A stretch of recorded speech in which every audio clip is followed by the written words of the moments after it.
موزوں دوستو، اکثر آپ نے بچوں کے نام اس طرح کے سنے ہوں گے کہ کسی کا نام دفتر خان ہے تو کسی کا نام بجلی خان، کوئی دولت خان ہے تو کوئی امیر النساء۔ غرض میرا بچہ میری مرضی کے مصداق۔ ہم اپنے ملک میں اپنے بچے کا کوئی بھی نام رکھ سکتے ہیں، لیکن دنیا کے کچھ ایسے حصے بھی ہیں جہاں پر بچوں کے کچھ خاص نام نہیں رکھے جا سکتے، بلکہ ان ناموں کو رکھنے پر سرکاری طور پر پابندی ہوتی ہے۔ جیسا کہ فرانس میں نیوٹیلا اور اسٹرابری نام رکھنے پر پابندی ہے۔ نیوٹیلا بچوں اور بڑوں کی پسندیدہ ترین چیز ہوتی ہے، اس وجہ سے جب ایک جوڑے کے گھر میں بیٹی پیدا ہوئی تو انہوں نے اس کا نام نیوٹیلا رکھ دیا۔ ان کا خیال تھا کہ ان کی بیٹی بھی نیوٹیلا کی طرح ساری دنیا میں مشہور ہو جائے گی، لیکن جب یہ بچی اسکول گئی تو اس کے نام پر اس کے ہم جماعتوں نے اس کا اتنا مذاق اڑایا کہ اس کے ماں باپ کو اس کا نام بدلنا پڑا۔ یہ بات جب ہر خاص و عام تک پہنچی تو فرانس کی حکومت نے والدین پر یہ پابندی لگا دی کہ آئندہ کوئی اپنے بچے کا نام نیوٹیلا نہیں رکھے گا۔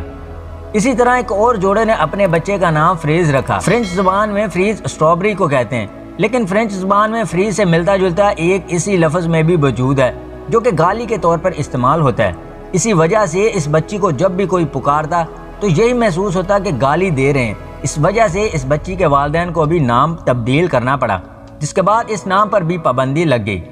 اسی طرح میکسیکو میں کوئی ٹرمینیٹر نام نہیں رکھ سکتا۔ آرنلڈ شوارزنیگر کی فلم ٹرمینیٹر میکسیکو میں اتنی مقبول ہوئی کہ ہر گھر میں کسی نہ کسی نے ٹرمینیٹر کا نام اپنا لیا، اور لوگوں نے اپنے نئے پیدا ہونے والے بچوں کا نام بھی ٹرمینیٹر رکھنا شروع کر دیا، جس پر میکسیکو کی حکومت نے ملک میں ٹرمینیٹر نام رکھنے پر پابندی لگا دی۔ اسی طرح سویڈن میں ایک کمپنی IKE ہے۔ یہ نام سویڈن کے فرنیچر بنانے والے ایک برانڈ کا نام ہے، لیکن سویڈن میں یہ نام کسی بچے کا نہیں رکھا جا سکتا، کیونکہ 1982 میں سویڈن میں یہ قانون پاس کیا گیا ہے کہ عام لوگ ایسی کسی چیز کے نام پر اپنا نام نہیں رکھ سکتے جس کے نام کو سرکاری طور پر رجسٹر کروایا جا چکا ہو۔ اسی طرح جرمنی میں عجیب لگنے والے نام بھی موجود ہیں۔ جرمنی زبان میں ایک لفظ جس کا مطلب پودینہ ہوتا ہے، ایک جوڑے نے اپنے بچے کا نام یہ رکھنے کا سوچا، اور جب اس کی درخواست حکومت کو کی گئی تو حکومت نے انہیں اس نام کو رکھنے سے منع کر دیا۔ اسی طرح جرمنی کی حکومت نے بچوں کے ایسے نام جس کا مطلب پتھر نکلے رکھنے پر پابندی لگا رکھی ہے، کیونکہ ان کا ماننا ہے کہ اس طرح کے ناموں سے پکارنا بچوں کو برا لگ سکتا ہے۔ اٹلی میں فرائیڈے نام رکھنے پر بھی پابندی ہے۔